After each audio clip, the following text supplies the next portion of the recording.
ఏపీలో ఎన్నికల వేడి ఊపందుకుంది. నామినేషన్ల ప్రక్రియ జోరందుకోవడంతో ఆయా పార్టీల అభ్యర్థులు నామినేషన్లు వేయటంలో తలమునకలై ఉన్నారు. ఈ నేపథ్యంలో అనంతపురం జిల్లా హిందూపురం టీడీపీ అభ్యర్థిగా నందమూరి బాలకృష్ణ నామినేషన్ను దాఖలు చేశారు. ఎన్నికల రిటర్నింగ్ అధికారికి తన నామినేషన్ పత్రాలను అందజేశారు. నామినేషన్కి ముందు స్థానిక ఆంజనేయ స్వామి ఆలయంలో ప్రత్యేక పూజలు నిర్వహించారు నందమూరి బాలకృష్ణ. ఈ కార్యక్రమంలో పార్టీ కార్యకర్తలతో పాటు అభిమానులు భారీగా పాల్గొన్నారు.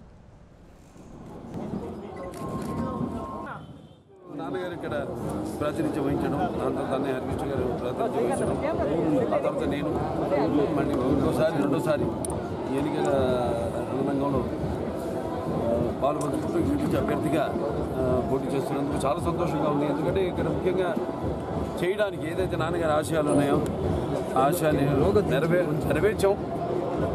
ఇప్పుడు నీళ్లు ఇవ్వడం కానీ హిందూపురం పట్టణానికి శాశ్వత నీటి పరిష్కారానికి 194 కోట్లతో ఈ డైరెక్ట్ పైప్ లైన్ ద్వారా నీళ్లు అందించడం కానీ, లేకపోతే ఇక్కడ ఈ మంచినీటి సరఫరాన్ని సక్రమంగా చేయడం కోసం ఈ పైప్ లైన్ వేయడం, అంటే పాత పైప్ లైన్ మార్చడం కానీ, ఇటువంటి ఎన్నో అభివృద్ధి కార్యక్రమాలు పట్టణంలో ఎక్కువ కూడా శాచ్యురేషన్ పాయింట్కి ఇవ్వడం. మనకి మొదటి స్థానంలో ఉన్నాం అనంతపురం జిల్లాలో హిందూపురం.